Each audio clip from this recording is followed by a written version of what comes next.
सुनाते रिजल्ट्स के इंतजार की, हम कथा सुनाते रिजल्ट्स के इंतजार की। नमस्कार, स्वागत है आपका किस्सा कुर्सी का और कौन बनेगा मेयर कार्यक्रम में। मैं हूं आपके साथ निधि। नगर निगम चुनावों का शोर अब थम चुका है, क्योंकि बीते कल पंचकुला की जनता ने उम्मीदवारों की किस्मत की चाबी मतपेटी में डाल दी है। मतदान के अगले दिन यानी आज से कुछ उम्मीदवार अपने अपने काम पर भी लग गए।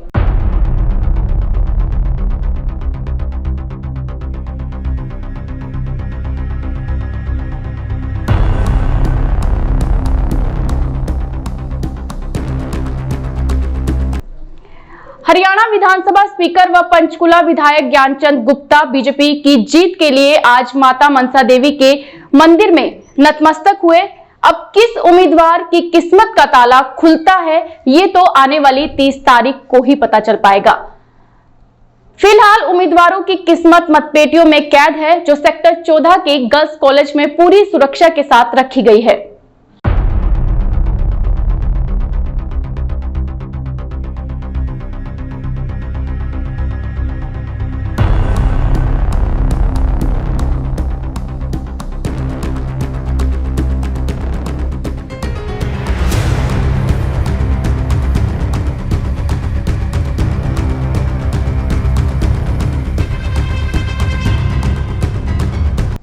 अब बात करते हैं कि कितने लोगों ने अपने मत का प्रयोग किया। हर बार की तरह इस बार भी गांव में वोट प्रतिशत शहरों के मुकाबले ज्यादा रहा, यानी गांव के लोगों ने शहर में रहने वाले लोगों से ज्यादा मतदान किया।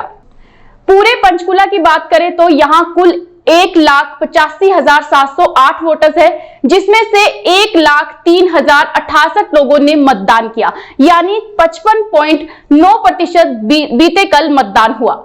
शहरों में रहने वाले लोग सहूलतें भी ज्यादा मांगते हैं, जबकि शहरी वोट इस बार कम दिखाई पड़ा। इस पर प्रतिक्रिया लेने के लिए जब HPC न्यूज 18 ने आम आदमी पार्टी के प्रेम गर्ग से बात की तो उन्होंने क्या कहा, आइए सुनिए। सर, नगर निगम चुनाव के लिए कल वोटिंग हुई है और देखा जाए तो गांव में जो वोटिंग परसेंटेज है वो ज्यादा रही है और जबकि शहर में कम रही है। तो सर देखा जाए तो शहर के जो लोग हैं वो सुविधाएं ज्यादा मांगते हैं और वोट जो प्रतिशत है वो शहर की तरफ से कम देखा गया है। तो क्या कारण रहता है सर कि गांव से ज्यादा वोट पाए जाते हैं और शहर से कम पाए जाते हैं? हमारे देश में सबसे बड़ी विडंबना ही यही है कि हमारे जो शहरों के लोग हैं ना, वो व्हाट्सएप पे तो बहुत ज़्यादा प्रतिक्रिया करते हैं, अपने ड्राइंग रूम में बैठकर सरकार को गालियां तो दे लेते हैं, लेकिन जब वोटिंग डालने का टाइम होता है तो वोट डालने नहीं जाते। आप देखो हमेशा जो है शहर की वोटिंग परसेंटेज कॉलोनियों से और गांव से बहुत कम रहती है। शायद 30-40% की एवरेज होती है जो शहरों में, खास करके जो एलिट सेक्टर्स होते हैं उनमें वो लोग घरों से बाहर निकलने की कोशिश नहीं करते, लेकिन सरकार को हमेशा कोसते रहते हैं। ये मैं हमेशा कहता हूँ, it is better to be aware citizen than the sleeping citizen. हम इनको स्लीपिंग सिटीजन बोलते हैं, जो कि अपने ड्राइंग रूम में बैठ के ही पॉलिटिक्स करते हैं। और लोगों को ये चाहिए कि हर एक को वोट कम से कम डालनी। मैं कल एक फंक्शन में था, मैं 4 बज गए तो उसमें मैं भागा वोट डालने आया और आके बिल्कुल लास्ट मोमेंट पे वोट डाल ली, क्योंकि मेरे को ये था कि मेरे को अपने वोट का अधिकार करना है। मेरी सबसे अपील है कि जो खासकर पढ़ा लिखा तबका है उसको वोट जरूर डालनी चाहिए, क्योंकि वही ओपिनियन मेकर हैं। जो कस्बों में या कॉलोनियों में लोगों को ये प्रलोभन देकर, शराब की बोतलें देकर, पैसे देकर वोट खरीदते हैं, उसी से क्या है कि गलत जो कैंडिडेट थे वो सिलेक्ट होते थे। जो अच्छे कैंडिडेट थे उनको, जिसको के पढ़े लिखे लोगों ने और समझदार लोगों ने वोट देनी होती है, वो नहीं दे पाते। और यही एक बहुत बड़ी गलती है जो कि पॉलिटिक्स में क्राइम को और इसको नेक्सस को, गलत नेक्सस को बढ़ावा दे रही है। बीजेपी के आरपी मल्होत्रा ने इस पर क्या प्रतिक्रिया दी, सुनाते हैं आपको। सर, बीते कल नगर निगम चुनाव हुए हैं, मतदान लोगों ने किए हैं, लेकिन अगर हम बात करें गांवों की तो गांव में वोट प्रतिशत ज़्यादा है शहरों के मुकाबले, शहर में कम है। शहर में लोग सुविधाएं ज़्यादा मांगते हैं, तो शहरों की वोट प्रतिशत कम है और गाँवों की ज़्यादा है। इस पर क्या कहेंगे आप? आपने एक लाइन कही है कि शहर के लोग सुविधाएं ज़्यादा मांगते हैं। इसके चलते मैं अगर पिछले कुछ सालों की बात करूं तो नगर निगम की जो नीचे का तंत्र है, इंजीनियरिंग विंग है और नीचे का तबका है जो काम करने वाला, उन्होंने कोई बहुत ही निराशाजनक काम किया है। लोग बाग उदासीन थे उनकी कार्यप्रणाली से, और एक कारण कोरोना का रहा कि कोरोना के चलते लोग अवेयर हैं कि हमें बाहर नहीं जाना, और इसके चलते भी लोगों ने काफ़ी, मेरे कई लोगों से बातचीत हुई है जब मैंने वोटर को बाहर निकालने की बात करी तो उन्होंने कहा ही नहीं, हमें डर लगता है, हम नहीं बाहर नहीं आना चाहते। तो ये कारण भी एक रहा। तीसरा कारण ये रहा कि सरकार ने बहुत पैसा इस पंचकूला शहर को दिया है, कई प्रोजेक्ट दिए हैं, उसके चलते लोग आश्वस्त थे कि बीजेपी की ने आना है, वो उसी के वार्ड सारे जीते जाएंगे, तो इसलिए मैं वोट ना डालूं तो कोई फर्क नहीं पड़ता। इस वजह से भी वोट जो है वो कम पड़ा है शहर में। लेकिन गांव की बात करें तो गांव में अवेयरनेस की, कोरोना के अवेयरनेस की कुछ कमी रही है, और लोगों को थोड़ा बहुत करके उन्होंने जो है परस्यू करके बाहर निकाला, और निकाल के उनसे वोटिंग जो है वो करवाने में जो है दोनों पक्ष कामयाब रहे। वहीं कांग्रेस के पवन मित्तल से इस बारे में फोन पर प्रतिक्रिया ली गई तो उन्होंने क्या कहा, आइए सुनिए। मित्तल जी, ये बताइएगा हाँ जी कि शहरी वोटर मतलब पंचकुला के कल चुनाव में मतदान प्रतिशत कम रहा, शहर का वोटर में मतलब सुविधा भी ज्यादा मांगते हैं, वोट करने नहीं निकलते, जबकि गांव के वोटर को सुविधा भी कम मिलती है, वोट सारा वो करते हैं। आपकी नजर में इसकी क्या राय होगी? मेरा मानना है कि जो यूथ है वो किसी किस्म से यूथ जो है वो राजनीति से दूर भाग रहा है, अपनी वोट देने से भी भाग रहा है। उनमें रोष है क्योंकि इसका रीजन है अनएम्प्लॉयमेंट, और कुछ ये जो वेकेशन थी, क्रिसमस की छुट्टियां और विंटर वेकेशन चल रही हैं, इस वजह से लोग कुछ बाहर गए हुए हैं, और वो बूथों पे यूथ तो बिल्कुल दिखाई नहीं ना, देखने को भी नहीं मिला कि कोई नौजवान 20 साल से लेके 40 साल की उम्र के बीच में वोट कमेंटर्स लेके वोट डालने आए हो।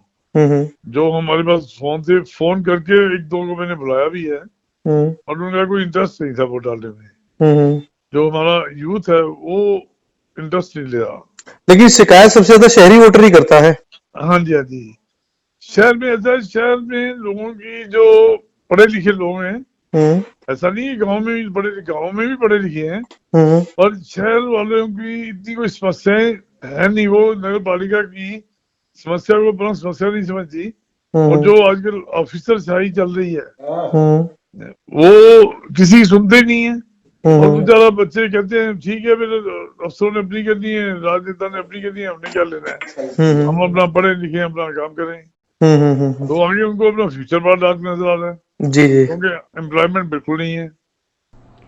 अब बात करते हैं कौन बनेगा मेयर कार्यक्रम की। शहरी और ग्रामीण इलाकों में मत प्रतिशत के आधार पर आंकलन लगने शुरू हो गए हैं, जहां भाजपा का दावा है कि वे सबसे अच्छी जीत दर्ज करेंगे, वहीं कांग्रेस को कॉलोनी और ग्रामीण इलाकों के वोटर्स पर भी उम्मीद है। फिलहाल कौन किसकी उम्मीदों पर कितना खरा उतरता है, ये तो आने वाली 30 तारीख ही बताएगी। इसी बीच एक और खबर आपको दिखाते हैं। हमारे देश के नागरिक जागरूक है और जागरूक नागरिक ही अपने मत का प्रयोग करते हैं। अब आपको एक तस्वीर दिखाते हैं जो पंचकुला की है, जहां बीते कल ही नगर निगम के चुनाव हुए हैं। पहले आप वो तस्वीर देखें।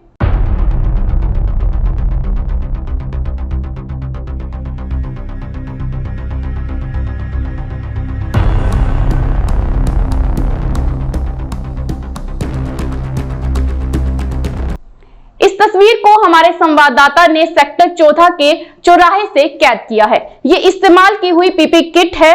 हमें बताने की जरूरत नहीं है कि ये क्या है। कोरोना काल में इसे सब लोग अच्छी तरह वाकिफ है।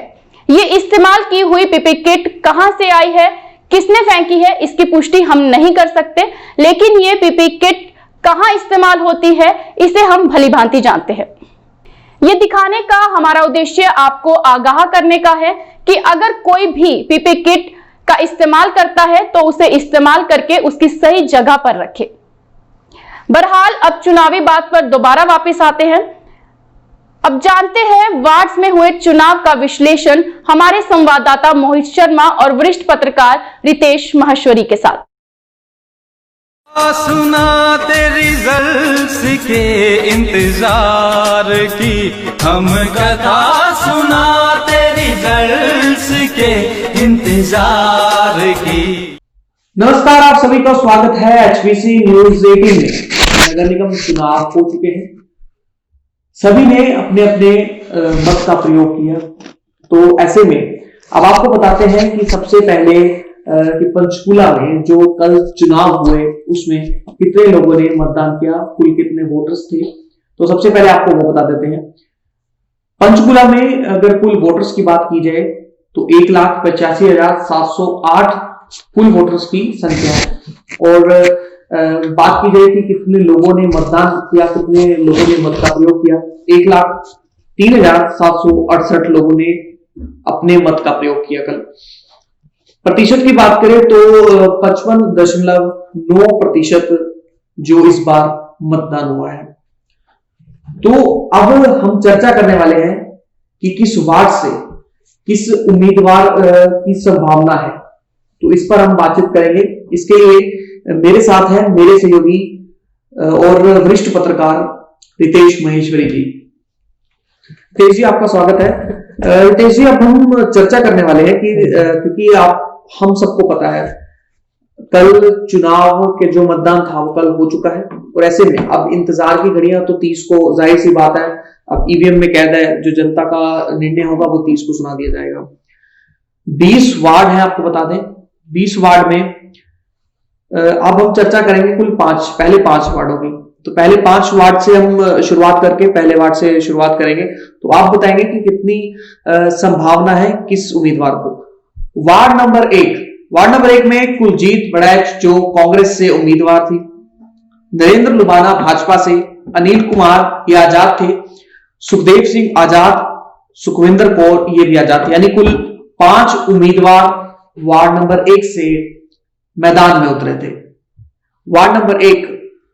उसके बाद उससे पहले कि ये आपको बताएं कि वार्ड नंबर 1 में किसकी संभावना है, कौन आगे चल सकता है या क्या समीकरण वहां हो सकते हैं, तो सबसे पहले हम आपको बता दें कि वार्ड नंबर 1 में कुल जो वोटर्स थे, कुल वोटर्स की संख्या 7,117 ये कुल वोटर्स हैं। और जो वोट डाले गए हैं वहां 4,627 वोट वार्ड नंबर 1 में डाले गए हैं। अगर वोट प्रतिशत की बात की जाए तो 65.01% यहां मतदान हुआ वार्ड नंबर 1 में। तो वार्ड नंबर 1 की स्थिति क्या आपके हिसाब से?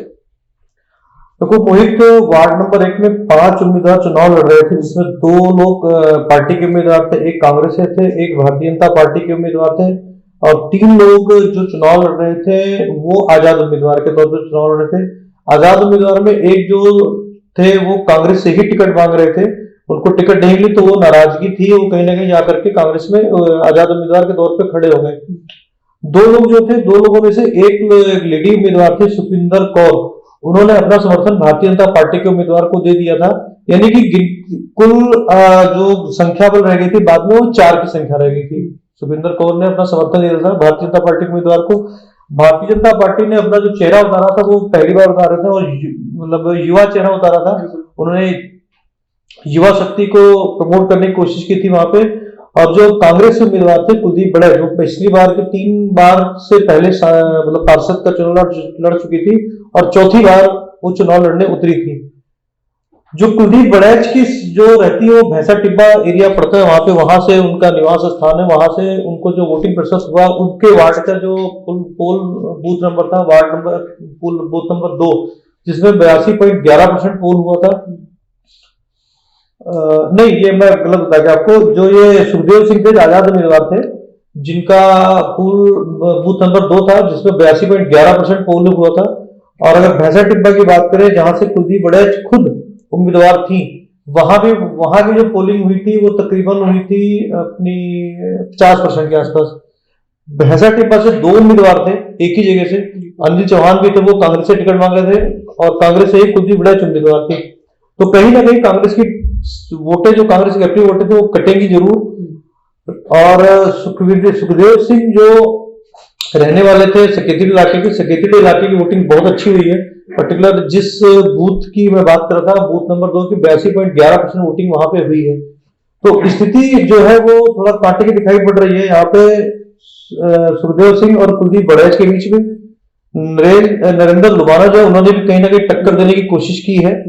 तो स्थिति अभी ये नहीं कहा जा सकता कि स्थिति किसके पक्ष में जाएगी, क्लियर कट पता चलेगा 30 तारीख को। ये थी वार्ड नंबर 1 की स्थिति। बिल्कुल, क्योंकि 30 तारीख का इंतजार तो सभी को है, सभी उम्मीदवारों को भी है, जनता को भी है कि जो चाबी ईवीएम में, यानी अगर हम बात करें मतपेटियों में जो डाली गई है, उससे किसकी किस्मत का ताला खुलता है, ये तो 30 तारीख को बताएगा, भी वक्त है।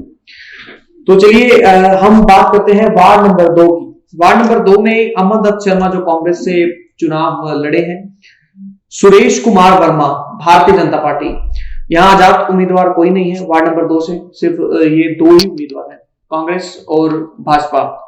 तो यहाँ तीसरा उम्मीदवार आजाद कोई है नहीं, और दो उम्मीदवार हैं, वो दोनों पार्टी से हैं। इस पर क्या कहेंगे?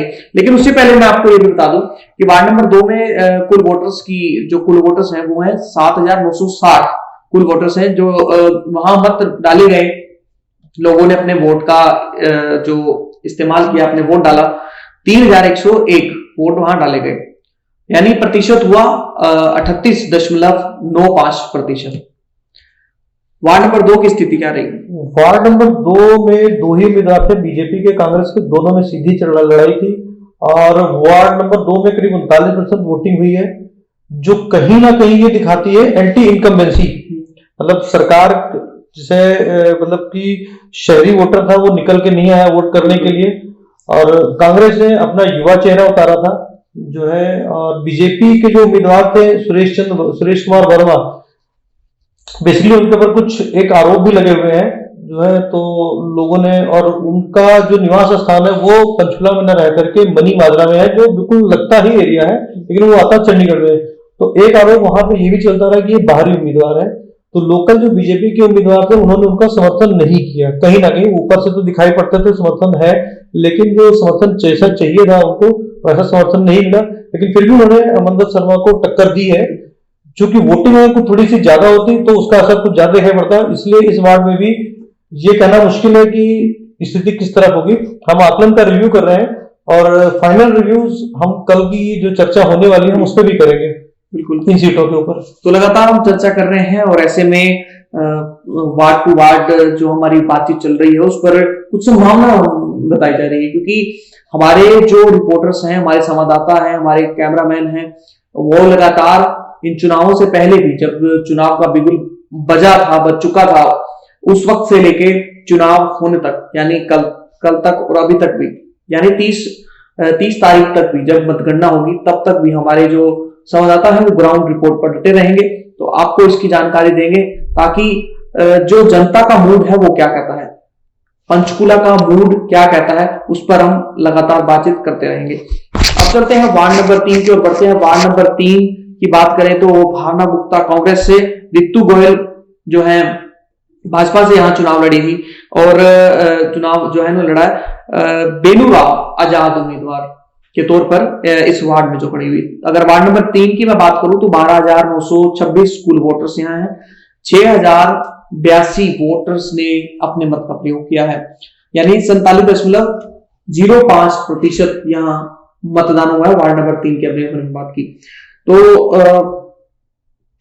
रितेश जी, मैं आपसे जानना चाहूंगा कि वार्ड नंबर 3 की अगर बात करें तो एक आरोप भी लगते रहे थे कि रितु गोयल जो है, जो सीबी गोयल है, उनके चेहरे पर उनको टिकट दी गई है, कुछ ऐसे आरोप भी हमें देखने को मिल रहे थे, और यही वार्ड है जो जिसमें हमने देखा कि थोड़ी गहमा-गहमी भी इस वार्ड में हुई थी।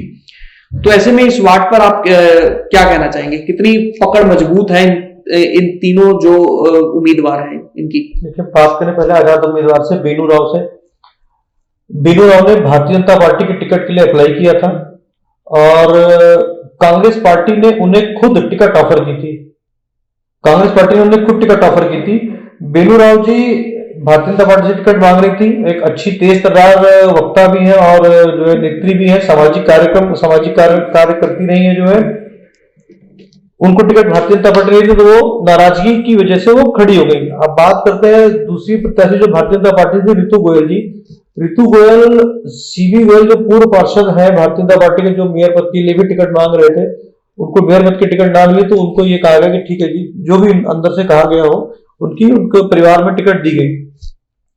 तो वेणु राव जी ने एक सवाल भी उठाए थे कि क्यों प्रॉक्सी टिकट दी जाती है, अगर महिला सीट है तो उसे प्रॉक्सी टिकट क्यों दी जाती है। अब तीसरी इसमें कैंडिडेट थी भावना गुप्ता कांग्रेस से। इन्होंने भी कांग्रेस से टिकट चुनाव लड़ने से एक बार तो मना कर दिया था कि मैं चुनाव नहीं लड़ूंगी, उनके अपने पारिवारिक निजी कारण थे, पारिवारिक कारण थे, जो भी कारण थे, लेकिन बाद में क्योंकि हो सकता है शायद कांग्रेस का कोई प्रत्याशी नहीं रहा हो वहां पर उतना दमदार प्रत्याशी, तो उन्होंने चुनाव लड़ा। अब बात आती है, आपने बात की सीटों के ऊपर मुकाबले की, तो कल कुछ थोड़ी गहमा गहमी वेणु राव की और भारतीय जनता पार्टी की जरूर हुई थी जो है, लेकिन चुनाव तीनों ने अपनी पूरी ताकत के साथ लड़ा है। भावना गुप्ता ने भी, वेणु राव ने भी और ऋतु गोयल ने भी। अंतिम फैसले पे अभी कोई डिसीजन नहीं कर सकते, क्योंकि जो ये वाला वार्ड है, जो वार्ड नंबर 7 है, ward number 18, sector 7, sector 18, sector 17, sector 16 में जो वोटें पड़ी हैं वो थोड़ा कांग्रेस को ज्यादा दिखाई पड़ती है। सेक्टर 17 में भी एक बूथ के ऊपर कांग्रेस को वोट थोड़ी सी ज्यादा दिखाई पड़ी पड़ते हुए जो है। अब यहाँ पे बनिया वोट जो होता है, बनिया वोट कितना ऋतु गोयल की तरफ गिरेगा वो डिपेंड करेगा ऋतु गोयल की जीत के लिए। वेणु राव जी ने कितनी बीजेपी में सेंधमारी की है उतना उनको नुकसान होगा ऋतु गोयल जी को। बिल्कुल, तो यानी बनिया वोट भी एक अहम हम कह सकते हैं कि पंचकुला में, बिल्कुल, क्योंकि पंचकुला में बनिया समाज की जो काफी ज्यादा, अग्रवाल समाज की अगर बात की जाए तो बनिया समाज भी का भी वोट काफी मायने रखता है।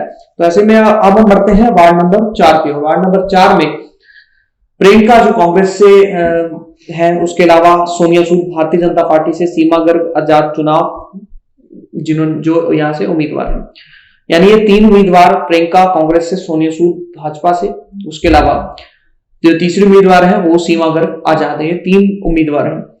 और अगर हम बात करें वार्ड नंबर 4 से, 13,798 यहाँ कुल वोटर्स हैं, जिसमें से 6,173 लोगों ने अपने मत का प्रयोग किया, अब वोट डाला। 44.37%, 44.37% यहाँ मतदान हुआ है।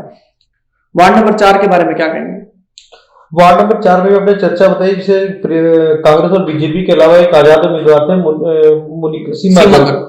सीमा गर्ग भी बीजेपी की ही कार्यकर्ता, वो बीजेपी से टिकट मांगे थे, उनको टिकट नहीं मिली तो वो नाराजगी थी और वो मैदान में उतर गई।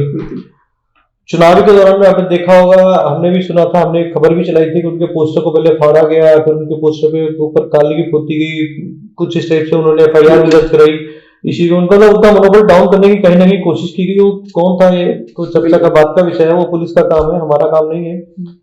दूसरे उम्मीदवार थे सोनिया सूद, जो कि बीजेपी के एक वरिष्ठ नेता है, उनकी धर्मपत्नी है, वो उन्हीं के नाम पे वोटें मांगी जा रही थी उनके लिए। और तीसरी कैंडिडेट थी प्रियंका, जो पहली बार चुनाव लड़ी थी, जिनको कांग्रेस से टिकट मिली थी, वो पहली बार चुनाव लड़ने उतरी थी जो है। अब बात आजाद उम्मीदवार की पहले कर लेते हैं, सीमा गर्ग की। सीमा गर्ग को वही जैसे मैंने पहले पार्टी में बताया कि बनिया समाज कितना उनको समर्थन देता है, उसके ऊपर उनकी जीत का दारोमदार टिकेगा। वार्ड नंबर 4 से सोनिया सूद को अगर जो मिलेंगे वोट वो उनके पति के नाम पे ही मिलेंगे, हस्बैंड के नाम पे ही जो वोटिंग मिलेगी और कहीं से उनको वोटिंग की संभावना नहीं है। तो सीमा गर्ग कितनी बीजेपी की वोटों को अपनी तरफ ट्रांसफर कर लेती है, ये डिपेंड करेगा उनके ऊपर। तो अब बात कर लेते हैं वार्ड नंबर 5 की ओर बढ़ जाते हैं। वार्ड नंबर 5 की अगर बात करें तो जय कुमार कौशिक भारतीय जनता पार्टी से, कांग्रेस से नरेश कुमार रावल, सुनील तलवार आजाद और उसके अलावा नितिन शर्मा, ये भी आजाद उम्मीदवार है वार्ड नंबर 5 से। वार्ड नंबर 5 की अगर हम कुल वोटर्स की बात करें तो माफ कीजिएगा 10,708 वोटर्स यहाँ हैं। 5,740 लोगों ने अपने मत का प्रयोग किया वार्ड नंबर 5 में। 53.60% यहाँ मतदान हुआ। वार्ड नंबर 5 की बात की जाए तो क्या लगता है, सुनील तलवार आजाद वहां है, और इसके अलावा हमने जय कुमार कौशिक का भी बताया जो भारतीय जनता पार्टी से है, नरेश कुमार रावल जो कांग्रेस से उम्मीदवार है, नीतीश शर्मा ये भी आजाद है, यानी 2 आजाद और 2 पार्टी से। वार्ड नंबर 5 में आकर तो पहले आजाद में शुरू करते हैं। सुनील तलवार पहले डिप्टी मेयर रह चुके हैं, भारतीय जनता पार्टी के ही कार्यकर्ता है, वो डिप्टी मेयर रह चुके हैं। वो अपने मेयर पद के लिए भी उन्होंने अप्लाई किया था और पार्षद पद के लिए अप्लाई किया था। मेयर पद के लिए उनका नाम नहीं है, उन्होंने पार्षद पद की टिकट मांगी, टिकट नहीं मिली तो वो खड़े हो गए, आकर के चुनाव में उतर गए। तीसरे उम्मीदवार थे नितिन शर्मा, वो भी भारतीय जनता पार्टी की टिकट मांग रहे थे। भारतीय जनता पार्टी से टिकट उन्होंने मांगी थी, उनको नहीं मिली, उन्होंने भी अपना आजाद उम्मीदवार के तौर पे पर्चा भरा और चुनाव लड़ा। तो इसका कहीं ना कहीं मतलब भारतीय जनता पार्टी के 3 कैंडिडेट आ गए वहां पे। जय कौशिक जो भारतीय जनता पार्टी से थे, सुनील तलवार भारतीय जनता पार्टी से, नितिन शर्मा भारतीय जनता पार्टी से थे। तो इसका कहीं ना कहीं नुकसान भारतीय जनता पार्टी को हुआ, वोट भारतीय जनता पार्टी की कटे। जय कौशिक भी युवा चेहरा है, जैसे मैंने पहले बताया, भारतीय जनता पार्टी ने इस बार युवा चेहरों को थोड़ी तरजीह दी। वार्ड नंबर 1 में युवा चेहरों को तरजीह मिली है। वार्ड नंबर 3 में रितु गोयल को, चूंकि महिला सीट थी रितु गोयल, जैसे हम चर्चा कर चुके, महिला सीट थी, तो वहां पे भी उन्होंने पहली बार चुनाव लड़ा रितु गोयल ने भी। और वार्ड नंबर 5 में जय कौशिक, ये भी युवा चेहरा उतारने की बीजेपी ने कोशिश की कि हम युवाओं को आगे लाना चाहते, राजनीति की दिशा बदलना चाहते हैं। अब चूंकि भारतीय जनता पार्टी के वहां पे एक वोटिंग प्रतिशत कम रहने की वजह से उसका नुकसान बीजेपी को उठाना पड़ सकता है। नरेश रावल अकेले चुनाव लड़ रहे थे, वहां पे कांग्रेस की तरफ से उम्मीदवार थे। कितनी भारतीय जनता पार्टी की सीटों में वोट कटते हैं, उसका फायदा कहीं ना कहीं नरेश रावल को मिल सकता है। लेकिन हो सकता है कि नरेश रावल और जो मुकाबला, अंतिम मुकाबला जो नजर आ रहा था, वहां पे नरेश रावल और सुनील तलवार के बीच में नजर आ रहा था। सुनील तलवार की इमेज उस वार्ड में चूंकि बहुत अच्छी मानी जाती है, काम भी काफी करवाए हुए हैं, लोगों के काम कराए हुए, तो जो अंतिम मुकाबला है वो ये समझ में आ रहा है वोटों के हिसाब से सुनील तलवार और नरेश रावल के बीच में ही रहने की संभावना है। बिल्कुल। तो वार्ड नंबर 5 का भी जो है, अभी हमने जिस पर चर्चा की, वार्ड नंबर 5 की जो बता रहे थे उम्मीदवार, उन पर इन्होंने, हमारे जो वरिष्ठ पत्रकार हैं उन्होंने इस पर चर्चा की। तो 1 वार्ड से लेकर 5 वार्ड तक की अभी फिलहाल जो जितनी भी जानकारियां थी, कितने वहां पर टोटल वोटर्स थे, कितने लोगों ने अपने मत का प्रयोग किया, कितने प्रतिशत मतदान हुआ, तो ये सब जानकारी हम आपको कल भी ऐसे ही बताएंगे। तो फिलहाल जनता ने अपनी उम्मीदवारों की किस्मत की चाबी ईवीएम में कैद कर दी है। तो ईवीएम से जो किस्मत का ताला जो खुलने वाला है वो 30 तारीख को खुलेगा। तो आप बने रहें हमारे साथ, क्योंकि हम आपको बताएंगे 30 तारीख को सबसे पहले कि कौन आगे बढ़ रहा है, किसकी कौन उम्मीदवार जीत की ओर बढ़ रहा है। तो ये सभी बातें, ये सभी जानकारियां आपको मिलेंगी सिर्फ HBC न्यूज 18 पर। तो आप बने रहे HBC न्यूज 18 के साथ। और हाँ, HBC न्यूज 18 के YouTube चैनल को सब्सक्राइब करना ना भूलें, क्योंकि लगातार जितनी भी कवरेज है सबसे पहले HBC न्यूज 18 आप तक पहुंचाता है। सुनाते रिजल्ट्स के इंतजार की, हम कथा सुनाते रिजल्ट्स के इंतजार की।